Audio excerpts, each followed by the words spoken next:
매우 아주 끔찍한 사건이잖아요. 19장 29절 말씀에 보면 그 집에 이르러서는, 그 집이라고 하면은 그 집이 어느 집이냐? 그 앞으로 좀 가봐야 되겠습니다. 19장 1절에 이스라엘의 왕이 없을 때에, 이 말씀의 의미는 읽는 사람으로 하여금 이스라엘의 왕이 없기 때문에 뭡니까? 기준 없이 그냥 자기 생각대로, 자기가 생각할 때 옳은 대로, 그러나 자기가 생각하는 것이 옳다라고 해서 꼭 옳은 건 아니거든요. 그게 중요합니다. 우리가 살 때 각자 나름 옳다고 생각하는 것, 이것으로 다 통하겠거니 생각하지만 하나님 앞에서 하나님께서 옳다라고 생각하는 것이 더 중요하다, 이 말씀인 거예요. 이스라엘의 왕이 없을 때에, 그러니까 자기 생각대로 좀 하는 그때에 에브라임 산지 구석에 거류하는 어떤 레위 사람이라고 하면, 말하자면 우리가 생각할 때 이 사람은 예배를 섬기는 사람이다, 그러니까 신앙생활 잘하는 사람이다 라고 기대를 할 만하다는 거예요. 신앙생활 잘하는 사람이다 라고 기대할 만한 사람인데, 그 사람으로부터 매우 유감스럽고 아쉬운 면들이 많이 발견된다 라고 하는 이야기입니다. 에브라임 산지 구석에 거류한 어떤 레위 사람이 유다 베들레헴에서 첩을 맞이했다. 그런데 일이 있었죠. 그 첩이 여기서는 행음하고라고 이렇게 표현되어 있습니다만 자세히 알 수는 없어요. 남편을 떠나서 유다 베들레헴에 그의 아버지 집으로 갔다. 친정으로 갔다. 그래서 이제 여기에서 한 5개월쯤 지나가서 세월이 많이 갔습니다. 이 여성 친정집에 찾아가서 이제 자기 아내라고 하시죠. 첩을 데리고 돌아오는 과정에서 벌어진 일입니다. 그 장인이 하룻밤만 더 있다 가시지, 하룻밤만 더 있다 가지, 그러다가 거의 한 4일, 5일이 됐잖아요. 더 이상 미룰 수 없다 그래가지고 이제 떠나겠다 그러죠. 그게 이제 8절, 19장 8절, 다섯째 날 아침에 떠나고자 했는데 또 잡으니까 이제 오후쯤 돼서 안 되겠다, 이제 가야 되겠습니다라고 떠났습니다. 그래서 말하자면 그 레위 사람과 이 레위 사람의 첩과, 그리고 이제 그 시종과 나귀와, 그래서 이제 집으로 돌아가는 겁니다. 어디로 돌아가겠습니까? 에브라임 산지 구석이라고 얘기하는 자기의 집으로 돌아가는 중에 기브아, 이 13절에 보면 우리가 기브아나 라마 한 곳에 가서 유숙하자. 이유는 다른 곳에 가면 11절에 여부수라고 하는 곳으로 가면 여기는 말하자면 그 이스라엘 백성들이 아니고 이방인 지역이니까 조금 불안하다. 그래서 우리 가능하면 우리 동족의 지역으로 가자라고 해서 여부수에서 유숙, 말하자면 하룻밤을 지내는 과정에서 일이 생겼잖아요. 누가 말하자면 이렇게 말도 걸어오지 않고 나그네이기 때문에 이렇게 잘 대접하지도 않고 이러는 중에 어떤 한 노인을 만나서 그 노인이 우리 집에 가서 주십시다. 그게 17절의 말씀이에요. 노인이 눈을 들어 성읍 넓은 거리에 나그네가 있는 것을 본지라. 에브라임 출신의 그런 노인이 이제 이 사람들을 보고 우리 집에 가서 쉬자고. 그래서 그 집에 갔어요. 그 집에 가서 하룻밤을 자고자 하는데 그날 밤에 정말 이런 아주 사단이 난 겁니다. 큰일이 난 거예요. 이 기브아에 있는 불량배들이 몰려와서 행패를 부린 겁니다. 그리고 지금 여기에 외부에서 온 남자 있는 것 같은데 내가 그 사람 좀 보겠다고. 그러면서 22절에 보면 우리가 그와 관계하리라 그랬단 말이에요. 우리가 그와 관계하리라. 그는 누굽니까? 레위 남자죠. 이 레위 남자예요. 이 남자하고 우리가 좀 관계하겠다. 동성연애를 말하는 거예요. 그러니까 나그네를 대접해야 되겠다고 생각하는 이 노인이 그러지 말고 우리 집에 딸도 있고 그리고 또 여성이 있는데 여성을 우리가 보내드릴 테니까 이 남자 내 손님에게는 손대지 마십시오 라고 했어요. 그리고 여기 보면 이 네 남자가 자기 첩을 내보내죠. 24절에 보라 여기 내 처녀 딸과 이 사람의 첩이 있은즉 내가 그들을 끌어내리니 라고 얘기합니다. 25절 말씀 무리가 듣지 아니하므로 그 사람이 자기 첩을 붙잡아. 이 네 남자가 자기 첩을 내보냈잖아요. 그리고 그 여성은 밤새 말하자면 능욕을 당하고 그리고 아침에 새벽이 되면서 결국은 세상을 떠났어요. 근데 이제 말씀드렸다시피 정확하게 이 원문을 보게 되면 언제 숨이 졌는지에 대해서는 정확할 수가 없어요. 그러나 이제 우리말 성경으로 봐서는 우리말 성경은 세상을 떠났다. 28절에 보면 28절 중반에 보면 이에 그의 시체를 나귀에 싣고 이렇게 되어 있기 때문에 우리말 성경은 이걸 이렇게 해석을 한 겁니다. 이 여성은 이렇게 죽었다.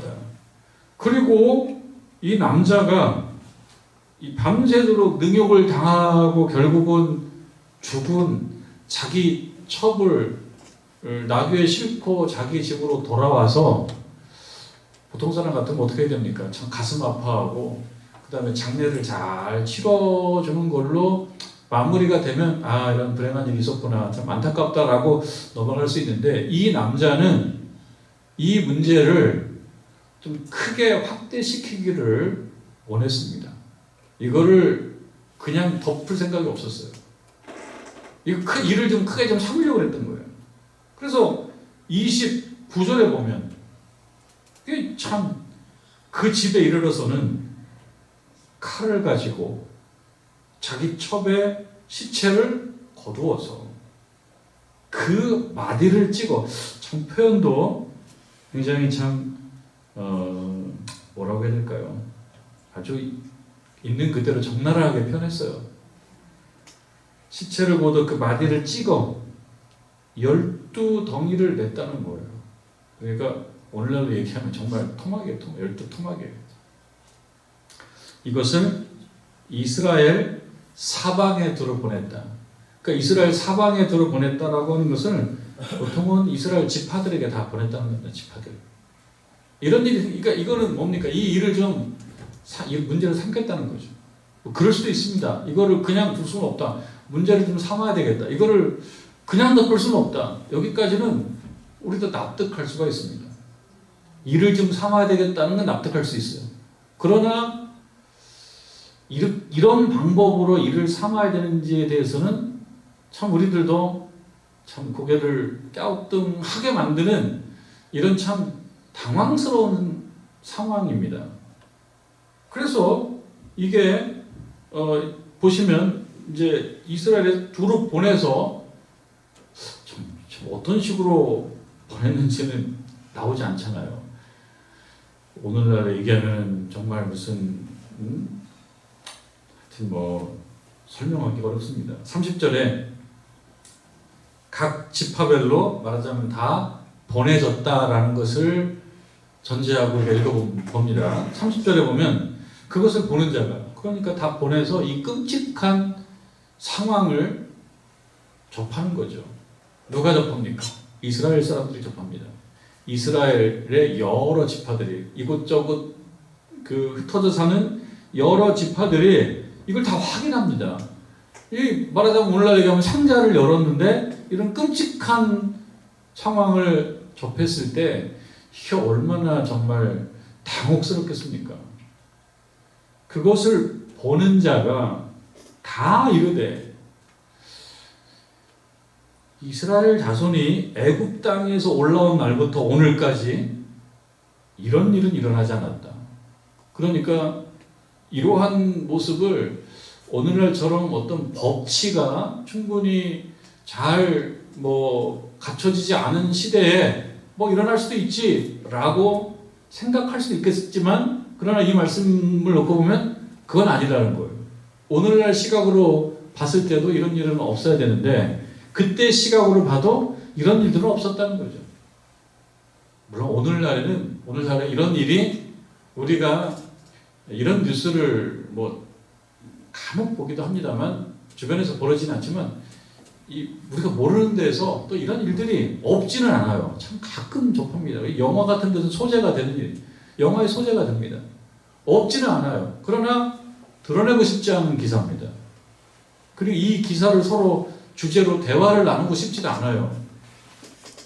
어쨌든 오늘날 시대보다 이때는 이것이 더 말하자면 생각하지 못했던 상황이었던 모양입니다. 이 말씀에 의하면 애굽 땅에서 이스라엘 자손이 올라올 때부터 그 시점까지 이러한 뭔가 정말 말로 표현할 수 없는 이런 일들은 없었는데 이런 일들이 벌어진 거예요. 그러니까 사람들이 어떻게 돼요? 깜짝 놀라죠. 이거는 이럴 수는 없다. 도대체 이 사회가 어디까지 갈 건가? 오늘날 얘기하면 그래요. 자, 이게 어디까지 나라가 이렇게 기울을 건가? 예? 어느 시점까지 사람이 이렇게 못돼지고 나빠지고 잔인해질 건가? 라고 이야기했겠죠. 그리고 다들 약간 흥분하고 괴로워하는 거예요. 아파하는 겁니다. 그러면서 이 일을 생각하고 상의한 후에 말하자. 그래서 이 문제를 가지고 나름대로 고민을 한 겁니다. 그리고 20절로 옵니다. 20장으로 옵니다. 이에 이제 결론이 났어요. 모든 이스라엘 자손이 단에서부터 브엘세바까지, 이 단에서부터 브엘세바라고 하는 표현은요, 오늘날의 표현으로 얘기하자면은 할라에서 백두까지입니다. 오늘날 우리나라로 표현한다 그러면. 그러니까 단은 저 위에 있고 브엘세바는 저 아래에 있단 말이에요. 그 얘기는 뭡니까? 그냥 온 이스라엘이 그런 뜻입니다. 단에서 브엘세바라고 하는 것은 온 이스라엘이에요. 온 이스라엘 사람들이 단에서부터 브엘세바까지와 길르앗 땅에서 나와서 다 나와서 그 회중들이 미스바라고 하는 곳으로 다 모였습니다. 다 모였어요. 2절에 그러니까 온 백성의 어른 곧 이스라엘 모든 지파, 여기 모든 지파라고 나옵니다. 그러니까 그렇게 끔찍한 배달물을 말하자면 이스라엘 각 지파들에게 보낸 거라는 거죠. 그래서 모든 지파의 어른들이 하나님 백성의 총회에 섰다. 이렇게 모였다.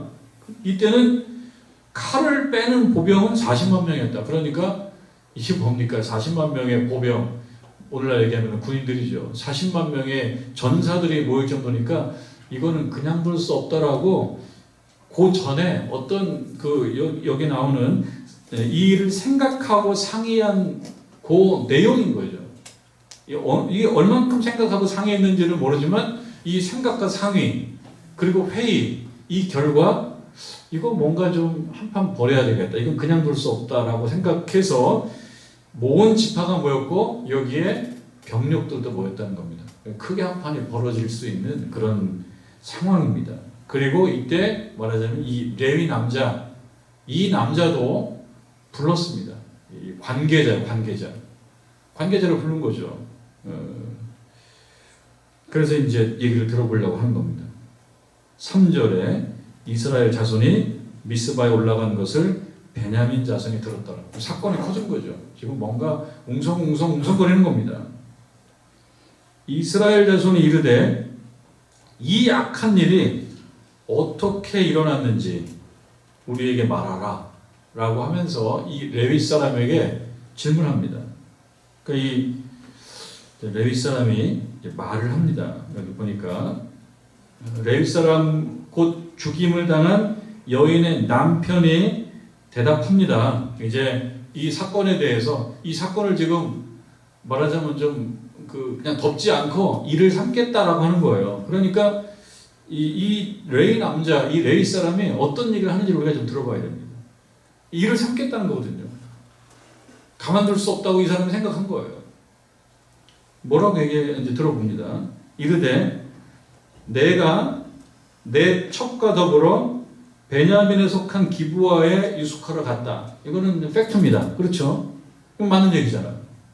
이제 친정에 가서 그 첩을 데리고 돌아가는 중에 날이 저물어서 이방 지역에서는 유숙할 수가 없고 그래도 우리 동족에 있는 이런 베냐민 지파 땅에 있는 기브아, 베냐민에 속한 기브아에 유숙하러 갔다. 그럼 이제 5절 말씀 보면은 조금 이제 봅니다. 이게 팩트예요, 사절에는. 그 5절. 기브아 사람들이, 이제 기브아에 갔더니 기브아 사람들이. 여기도 이제 팩트인데, 조금 이 부분부터 내용이 조금 약간 차이가 있을 수 있어요. 기브아 사람들이 나를 치러 일어나서. 이 부분도 어찌 보면 맞는 부분일 수도 있지만, 여기서 나를 치러 일어나서 두 번째 절 끝에 보면 죽이려 한다라고 했잖아요. 이 부분을 여러분 보면 그 앞부분에서 발견할 수 있나요?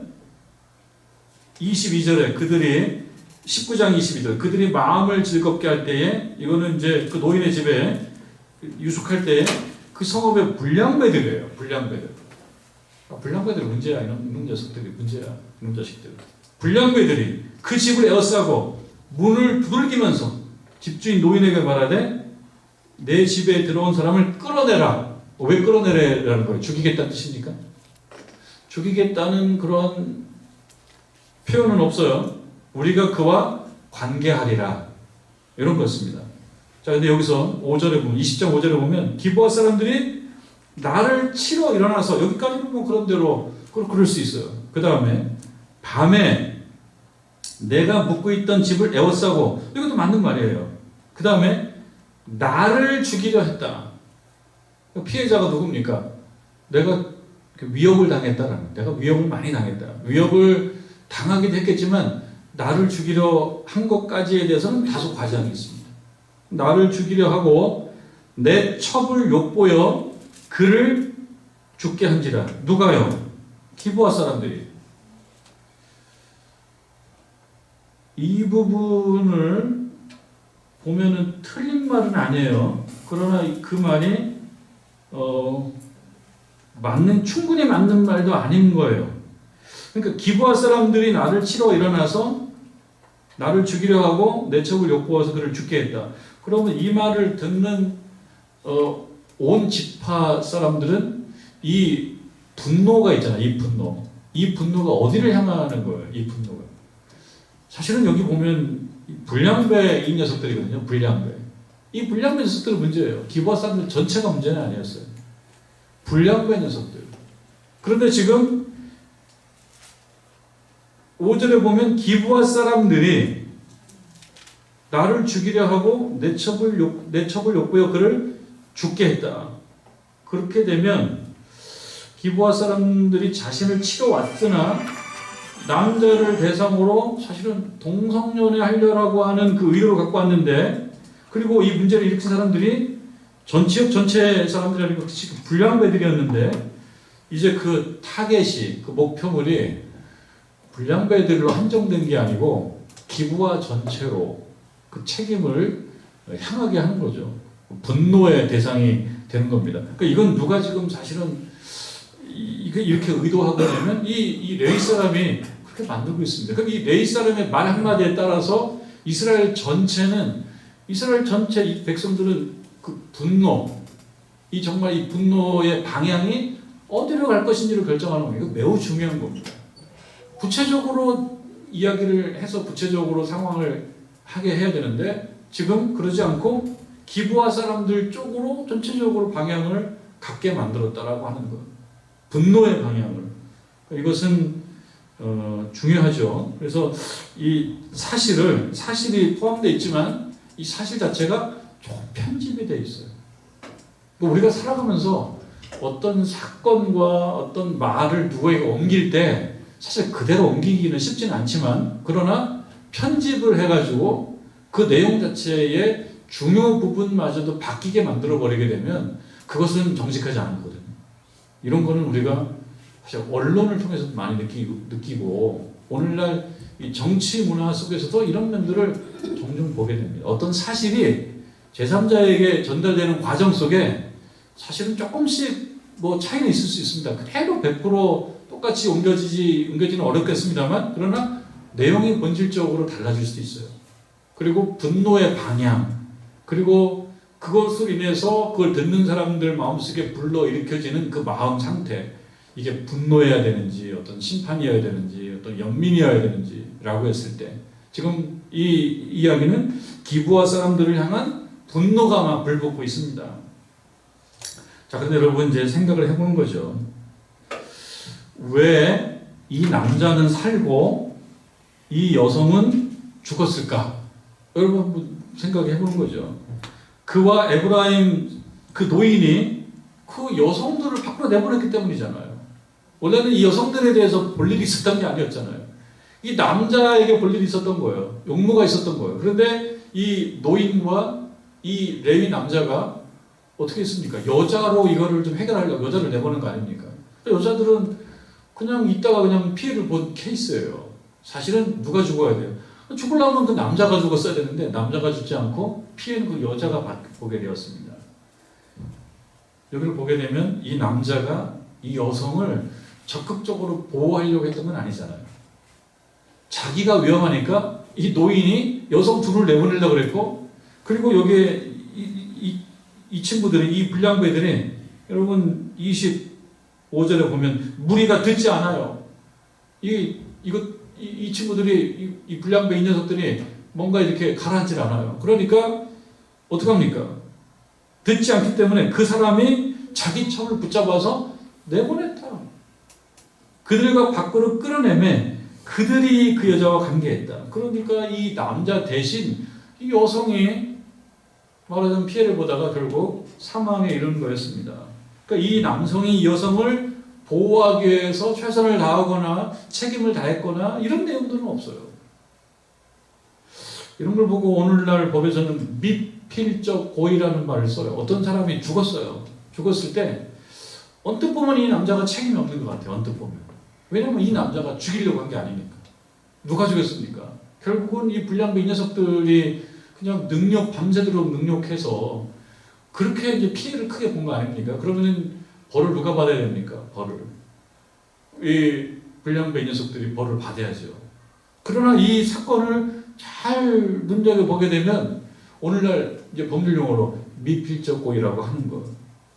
이 남자가 이 여성을 자기 척을 죽일 의도는 죽이려고 하는 없었지만, 그러나 죽게 돼도 어쩔 수 없다라고 하는 그런 어떤 마음이 있었을 것이다. 오늘날로 보면 그런 겁니다. 내보냈어요. 이 불량배들한테 이 여성을 내보냈어요. 무슨 일이 벌어질지 어떻게 합니까? 그냥 이 여성이 정말 잘 얘기해가지고 아무 일 없이 이 여성이 문제를 해결하고 들어올 수도 있었겠죠. 이 여성이 여성들도 진짜 한 목소리 하지 않습니까? 오늘날도 여성들 목소리가 커요. 남자를 꼼짝 못하는데 여성이 나가서 해결하는 경우도 종종 있어요. 사실 남자를 꼼짝 못해도 여성이 막 큰 소리 치고 막 해결하더라고요. 그럼 이 여성이 내보냈는데 이 여성이 센 여자인지 안 센 여자인지 우리가 모르잖아요. 이 여성이 가서 해결할 수도 있어요. 그러나 그러지 못할 수도 있어요. 그러지 못하면은 이 남자들의 그런 폭력적인 태도에 의해서 큰 피해를 당할 수도 있어요. 알 수 없어요. 근데 여러 가지 가능성 다 있어요. 그리고 심하게 되면 이 여성이 오늘 이 말씀처럼 죽을 수도 있어요. 그럴 가능성이 없는 건 아니에요. 그래서 이 레이 남자가, 이 남자가 자기 척을 죽음으로 내몰 의도를 본인이 갖고 있지는 않았다고 해도 죽어도 어쩔 수 없다. 지금 이 상황은 굉장히 나로서도 참 위기다. 라고 했을 때 이러한 경우를 미필적 고의, 중요한 고의적인 면이 있다는 얘기죠. 오늘날 법으로 보면 그렇습니다. 그래서 결국은 그 여자는 죽었고 이 남자는 살았어요. 그러니까 억울하면 누가 억울해야 됩니까?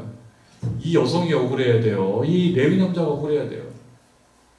이 레위 남자가 자기가 억울하다는 거예요, 지금. 그래서 이 문제를 삼아야 되겠다는 거예요.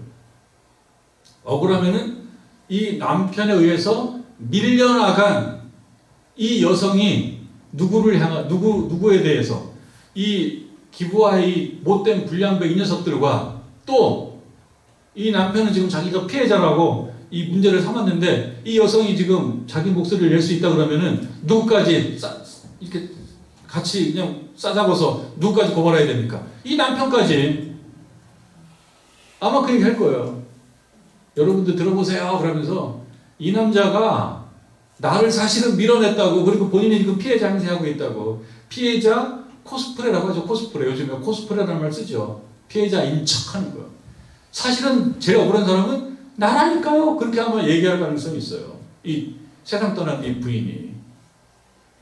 그런데 누가 억울해하고 있어요, 지금? 이 남자가 자기가 억울하대요. 이 녀석들이 나를 죽이려고 했고, 나를 죽이려고 하다가 사실 나는 살아남았지만 결국 이 여성이 죽었다. 그래서 이 얘기를 듣는 이스라엘의 많은 사람들은 이 책임의 화살이 이 레위 남자 쪽으로는 안 가는 거예요. 왜 안 갑니까?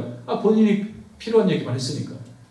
이 남자가 자기에게 불리한 얘기들은 다 안 하잖아요. 안 하고 있잖아요. 그리고 본인이 의도한 바 뭡니까? 이 기부와 중에서도 불량배들을 포함해가지고 이 기부와 전체가 나한테 기분 나쁘게 했어요. 그 중에 하나는 아마 그런 걸 거예요. 내가 그 기부와의 그 동네에 저녁에 도착했을 때 아니 이것들이 나를 맞이하지를 않아. 봐도 못 본 척하고 아니 이것들이 이렇게 생각했을 수도 있어요. 그래서 이 기부와의 불량배들이 구체적으로 잘못했지만 그냥 싸잡아서 기부와 사람들이 그러면서 이스라엘 여러 지파의 그 분노가 누구를 향하도록 기부와 사람 전체를 향하도록 그래서 이것이 결국은 사실 큰 사고가 납니다.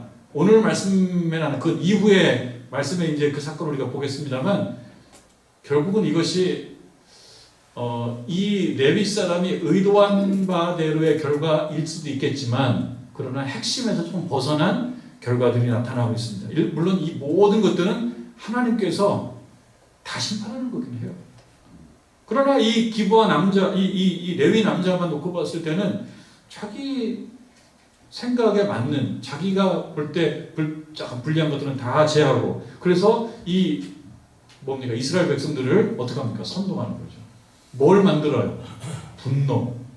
이스라엘 백성들에게 분노가 만들어져서 이 분노의 에너지가 누구를 향하도록? 기부와의 불량배를 포함한 기부와 전체를 향하도록. 그러면 결국 이것은 뭡니까? 자기 복수죠. 나 기분 나쁘다. 그런 면들이 많이 들어가 있는 부분이겠죠. 그러면서 명분은 어떻게 되고 있냐면 6절에 보면 5절부터 봅시다. 기부와 사람들이 나를 치러 일어나서 밤에 내가 묵고 있던 집을 에워싸고 나를 죽이려 하고 내 첩을 엿보여 그를 죽게 했다. 본인 책임도 사실 크거든요. 근데 6절에 내가 내 첩의 시체를 거두어서 쪼개서 이스라엘 기업을 온 땅에 보냈다. 왜 그랬나? 이유가 나옵니다. 왜 그걸 보냈나? 이는 그들이 이스라엘 중에서 음행과 망령된 일을 행하였기 때문이다. 그러니까 이것만 놓고 보면 이 레위 사람의 관심은 뭐라고 봐야 되겠습니까? 이 레위 사람의 관심은 이스라엘의 어떤 지파의 이러한 아주 못된 부조리에 대한 의분이라고 포장하는 것 같아요. 이것만 놓고 보면. 그런데 이 사람이 이렇게 이 모든 나라 이스라엘에 뭡니까? 이스라엘 중에서 음행과 망령된 일에 대해서 의분이 많아가지고 그거에 대해서 어떤 분노가 있어가지고 이 문제를 크게 문제 삼아야 될 정도로 이 레위 남자가 결백한가요? 그렇게 의로운가요? 그렇게 정의로운가요? 이렇게 의롭고 정의로운 사람이 자기 그 아내를 당신이 나가서 해결해. 당신이 나가서 해결해.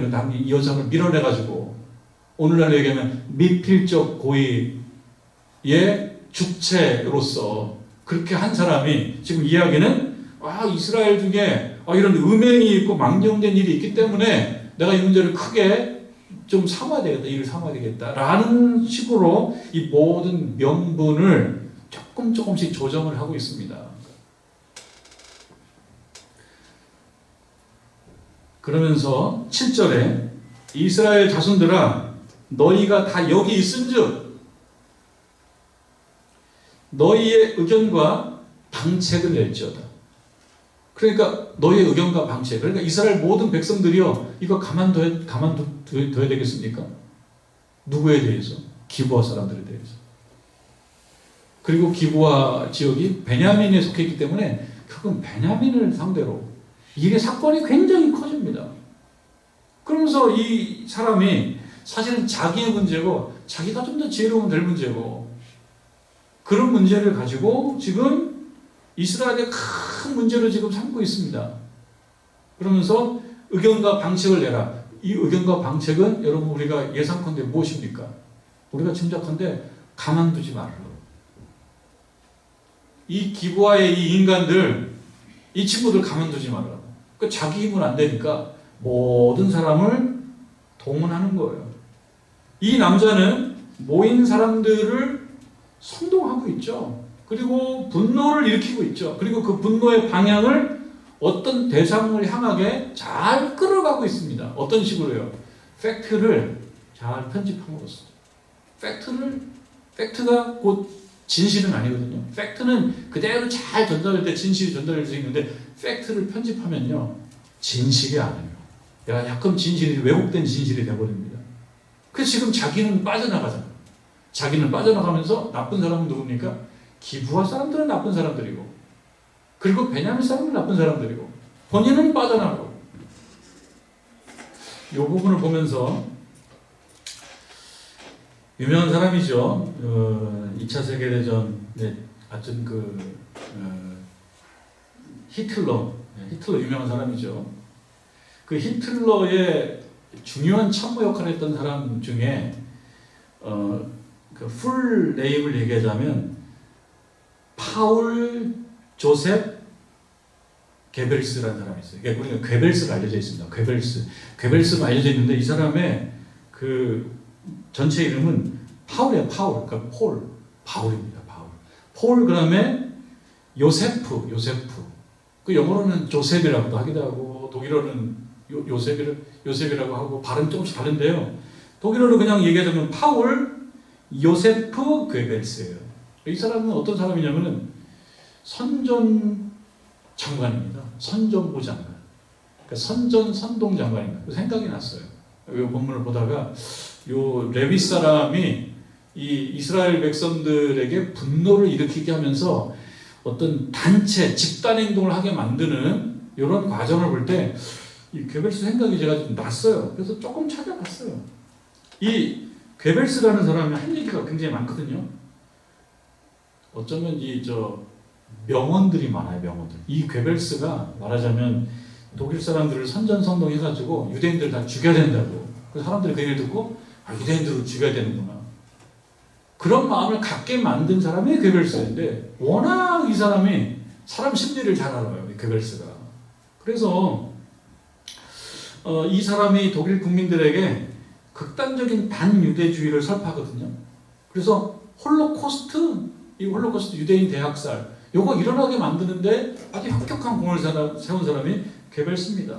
근데 이 사람이 그러니까 나쁜 사람이죠. 나쁜 사람인데요.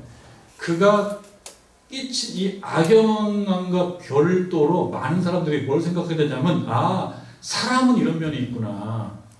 그래서 사람의 여기서 사람은 아름답기도 하지만 또 한편 사람은 또 무둔하기도 하거든요. 이 괴벨스는요 사람을 약간 바보로 봐요. 사람을 잘 이용해 먹을 수 있어요. 사람은 잘 조절할 수가 있어요.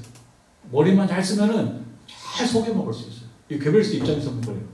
사람을 잘 속여 먹을 수 있고 내가 원하는 방향으로 끌고 갈 수 있는 사람이 바로 사람이에요. 그게 바로 국민이에요. 그러니까 국민이라는 말은요 한편으로는 굉장히 우리들에게 좀 귀한 표현이잖아요. 국민이라는 말. 우리 국민이라는 말 얼마나 많이 씁니까? 국민이라고 하는 말은 한편으로는 참 우리가 지켜내야 될 소중한 가치인데요. 그러나 괴벨스는요 국민을 그렇게 보지 않습니다. 말하자면 잘 속아 넘어가는 바보들. 이렇게 보는 거예요. 잘만 하면 다 속여 먹을 수 있어. 우리들도 마찬가지입니다. 우리들도 정신 바짝 차리지 않으면 이렇게 속아 넘어가고 저렇게 속아 넘어갈 수가 있습니다. 그래서 이 괴벨스는 자기 그 못된 그런 평가, 이 나쁜 평가와 별개로 이 사람의 선동 방식은 많은 연구의 대상이 됐어요. 그리고 실제로 아닌 것 같으면서 괴벨스의 방식을 많이 써먹어요, 사람들이. 오늘날도요. 지금도 정치 현장에서는 괴벨스 방식을요, 써먹습니다. 왜냐면 유용하거든요.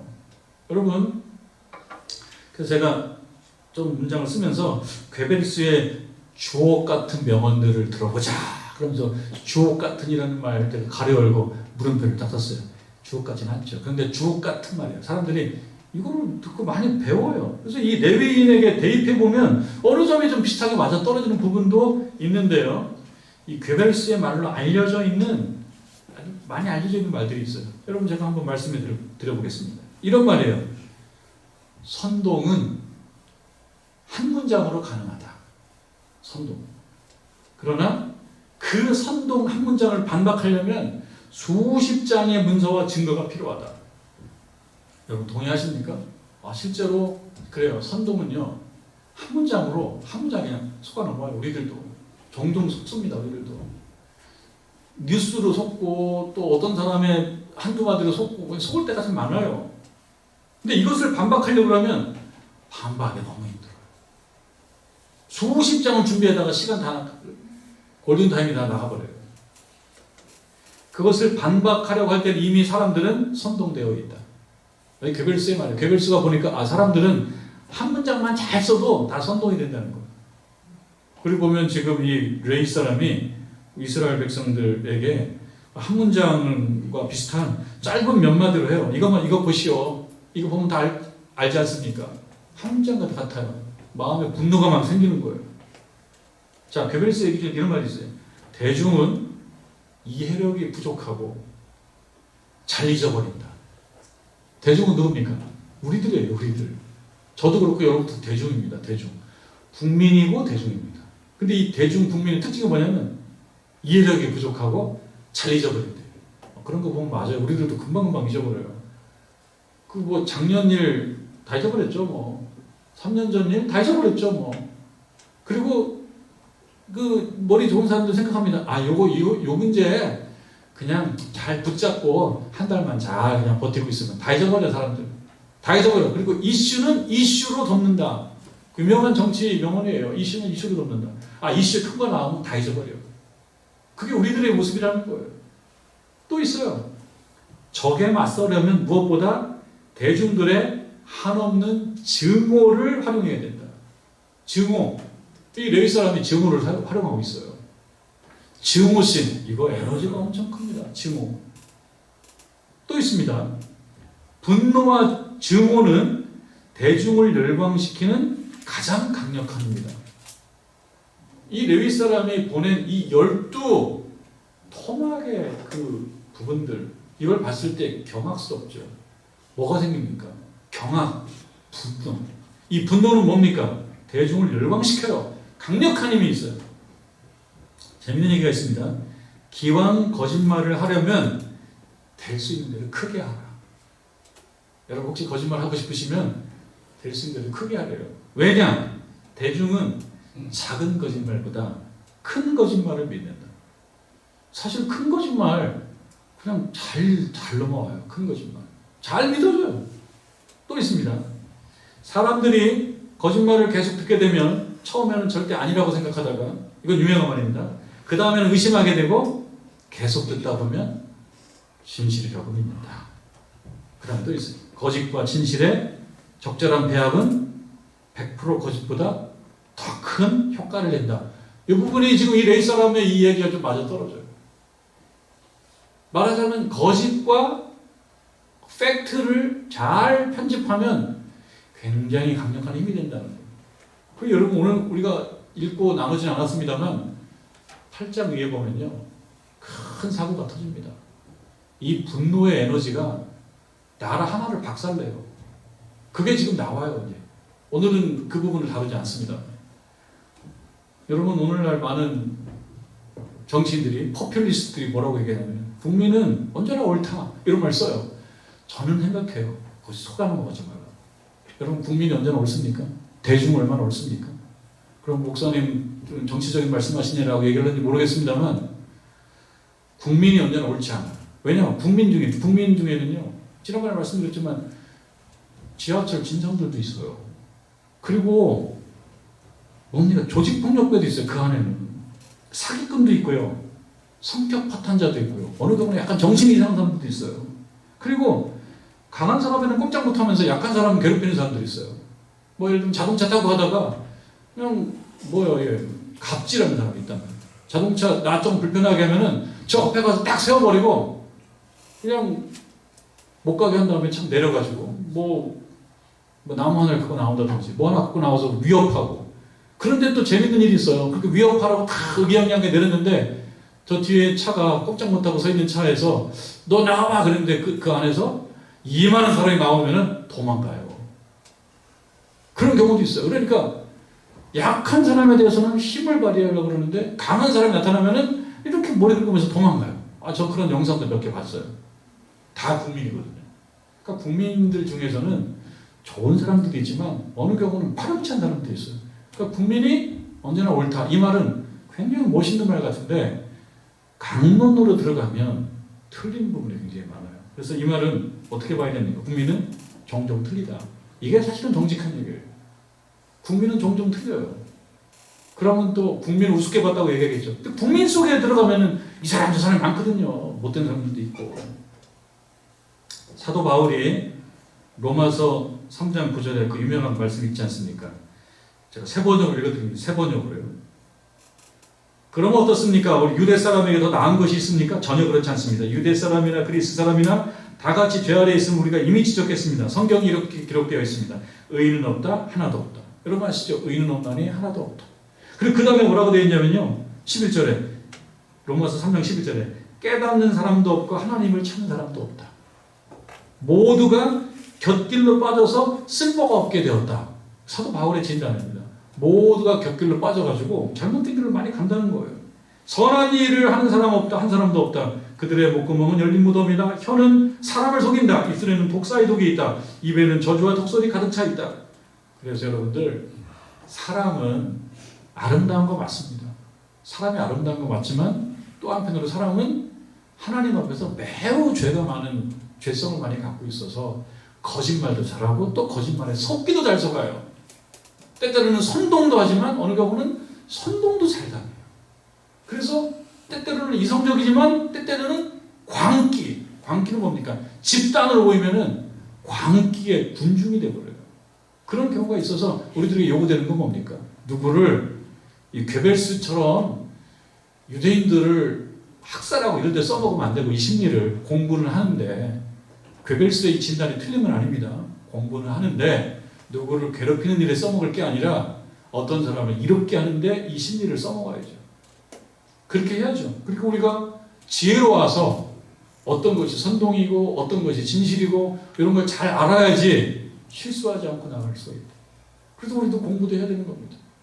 그리고 오늘 이 레위 사람에게 보여지는 이 부분들, 이거는 기브아 사람들, 기브아의 불량배들만 말하자면 그때 왕이 없었기 때문에 자기 속에 오른 대로 한 게 아니라 이 레위 사람, 이 레위 남자에게도 자기 생각에 옳은 대로 하고 있는 이런 못난 모습을 보고 있다는 겁니다. 그걸 누구에게 해주는 겁니까?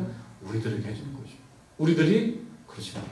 하나님을 기준으로 삼고 나아가라 라고 하는 이야기라는 것을 잘 듣고 우리가 잘 분별해서 선한 일에 열매를 맺고 나아가는 저와 여러분 되기를 주님의 이름으로 축원합니다.